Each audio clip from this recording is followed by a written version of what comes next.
La historia de José y su túnica multicolor ha conmovido el corazón de la gente durante generaciones. Incluso se ha convertido en uno de los espectáculos teatrales más famosos del mundo.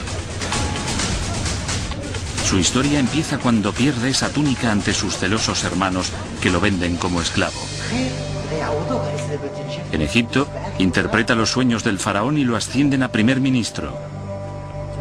Es una historia maravillosa. ¿Puede la egiptología arrojar algo de luz sobre José y la prenda de ropa que tantos problemas causó?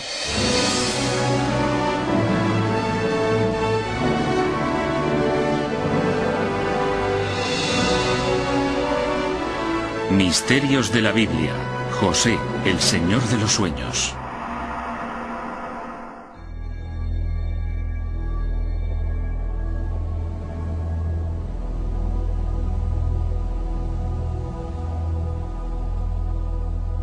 Las aventuras de José fueron escritas por escribas del año 600 a.C., más de 1000 años después de la época en la que está ambientada la historia. No se sabe quién escribió este relato ni de dónde provino la información. El hilo conductor de la historia es la rivalidad entre hermanos. Debemos recordar que José y Benjamín, después de él, es el hijo de una segunda esposa. Y los otros hermanos son hijos de otras esposas, así que ahí tenemos la rivalidad. Pero el objeto que inició esa rivalidad fue, más que nada, una túnica que le dio a José su padre, Jacob. Se ha representado como una prenda de gran elegancia, inundada de color, un material de leyenda.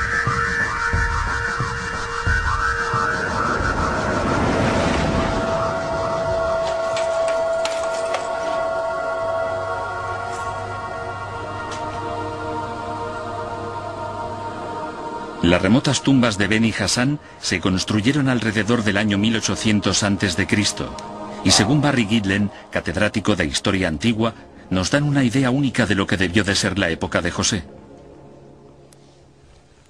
Estamos en la 12ª tumba dinástica de Numhotep III, un lugar fantástico, un lugar del que he hablado en mis clases durante años. Numhotep era un oficial de alto rango del faraón Amenemhet I. En las paredes hay representadas varias escenas de su vida. Algunas figuras son personas con las que vivió y trabajó, pero hay una escena de un grupo de viajeros con un aspecto muy diferente.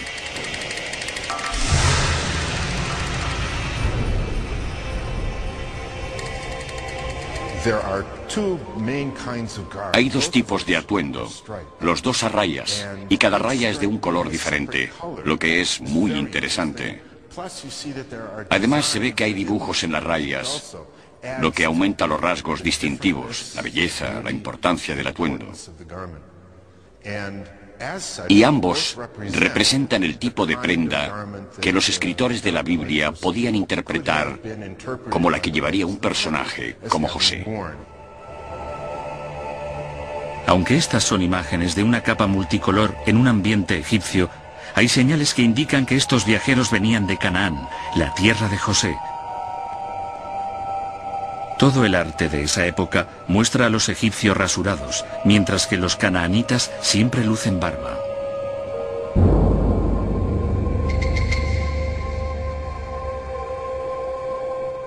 Mirad los personajes que entran.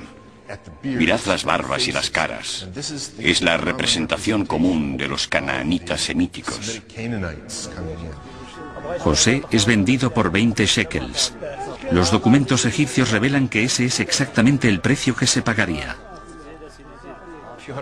Unos siglos después el precio ha subido hasta 30 shekels, al inicio del primer milenio a 50 shekels y así sucesivamente. Así que se puede hacer un gráfico y ver cómo sube el precio de los esclavos.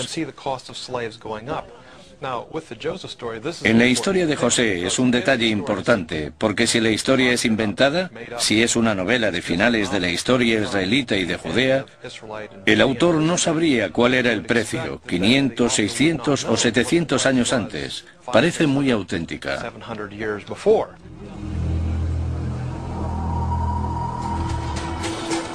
Se dice que José fue vendido como esclavo a Potifar, jefe del ejército del faraón, un hombre a cargo de soldados, caballos y carros. Era rico y poderoso y tenía una gran casa con criados. Nunca se ha encontrado ninguna mención a Potifar en documentos antiguos, pero el papiro de Brooklyn, encontrado cerca de Luxor, data de la época de José y demuestra que el uso de sirvientes semitas era sorprendentemente común. Durante el Reino Medio Tardío, que es el período en el que José debió de llegar a Egipto, un hogar acomodado de un noble egipcio tenía un buen número de sirvientes semitas, gente que trabajaba en el campo, gente que tejía y hacía esas tareas. Así que una finca acomodada debía de tener sirvientes, e incluso puede ser que usaran la palabra esclavos para describir a esa gente. Según la historia, a José le dieron un nombre egipcio, otra costumbre confirmada por el papiro de Brooklyn.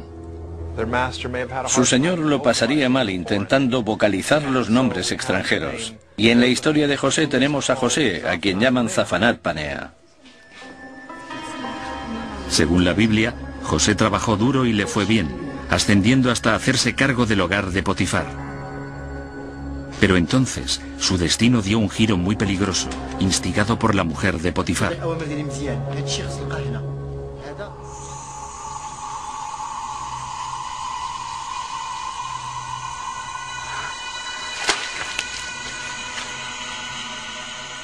Ella se le insinuó. Cuando se trata de las mujeres de la antigüedad, y más cuando las comparamos con sus hermanas hebreas o semitas, las mujeres importantes del antiguo Egipto tenían una vida increíblemente autónoma. Tenían una libertad considerable. Sabemos, por ejemplo, que podían divorciarse a voluntad, que tenían derecho a tener propiedades. Su situación legal era notable comparada con la de las mujeres en la antigüedad. José la rechazó y ella, furiosa, lo acusó de haber intentado violarla. José fue encarcelado. Pero cuando parecía que su vida había tocado fondo, esta dio otro giro radical. En la cárcel, un antiguo sirviente real le pidió a José que interpretara un extraño sueño, en el que prensaba 3 racimos de uvas sobre la copa del faraón. José predijo que el sirviente sería liberado al cabo de 3 días. Su interpretación fue correcta.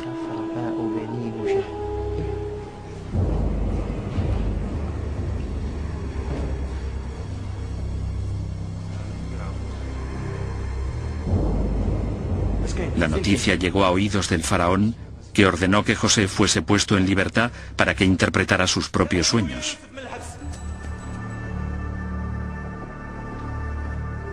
Algunos artefactos encontrados en antiguas tumbas egipcias sugieren que los egipcios se tomaban muy en serio los sueños, especialmente las pesadillas. Kasia Spakovska es una egiptóloga que ha estudiado el significado del sueño y los sueños en el antiguo Egipto. Está claro que los sueños eran importantes en la cultura del antiguo Egipto, pero los documentos bíblicos son bastante específicos. Un hebreo interpretó los sueños de un faraón egipcio alrededor del siglo XVII a.C., y esto representa un problema. Sin embargo, hay pruebas que indican que José quizás aprendiera a interpretar los sueños en su familia. José era originario de Canaán, en la actual Siria. Todos sus ancestros eran originarios de Mesopotamia, en el norte.